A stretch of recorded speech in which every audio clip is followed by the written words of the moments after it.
ஜனவரி 20ஆம் தேதி ஸ்ரீரங்கம் அரங்கநாத சுவாமி கோவிலில் பிரதமர் மோடி தரிசனம் செய்ய உள்ள நிலையில் கொள்ளிடம் பஞ்சக்கரையில் ஹெலிபேட் அமைக்கும் பணி நடைபெற்று வருகிறது. இது தொடர்பான தகவல்களை தருகிறார் எமது செய்தியாளர் கலைவேந்தன். அவரிடம் பேசலாம். வணக்கம் கலைவேந்தன், விவரங்கள். வணக்கம். வரும் 20ஆம் தேதி பாரத பிரதமர் மோடி அவர்கள் ஸ்ரீரங்கம் அரங்கநாத சுவாமி கோவிலுக்கு வருகை தருகிறார். அதற்காக தனி விமானம் மூலம் திருச்சி விமான நிலையத்திற்கு வருகை தரும் பிரதமர் அங்கிருந்து ஹெலிகாப்டர் மூலம் ஸ்ரீரங்கம் பஞ்சக்கரை யாத்ரி நிவாஸ் எதிரே கொள்ளிடக்கரையில் அமைக்கப்படுகிற ஹெலிபேடில் தரையிறங்கி பின்னர் அங்கிருந்து கார் மூலம் ஸ்ரீரங்கம் கோவிலுக்கு தரிசனத்திற்கு செல்கிறார். இதற்காக பஞ்சக்கரையில் தற்போது ஹெலிபேட் அமைக்கும் பணியானது நடைபெற்று வருகிறது.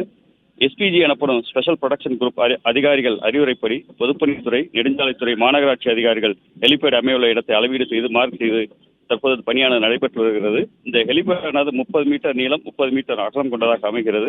மேலும் அந்த பகுதியில் 20க்கும் மேற்பட்ட தூய்மை பணியாளர்கள் தூய்மை பணியை மேற்கொண்டு வருகின்றனர்.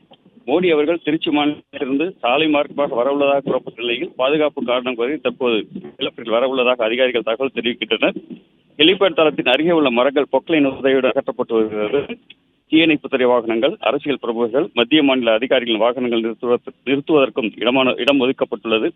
ஹெலிபேட் அமைக்கும் பணி இன்று இரவுக்குள் நிறைவு பெறும் என அதிகாரிகள் தரப்பில் கூறப்படுகிறது. மேலும் ஹெலிபேட் தளம் அருகே குவிந்து கிடக்கும் குப்பைகள் போர்க்கால அடிப்படையில் தற்போது அகற்றப்பட்டு வருகிறது. விவரங்களுக்கு நன்றி கலைவேந்தன்.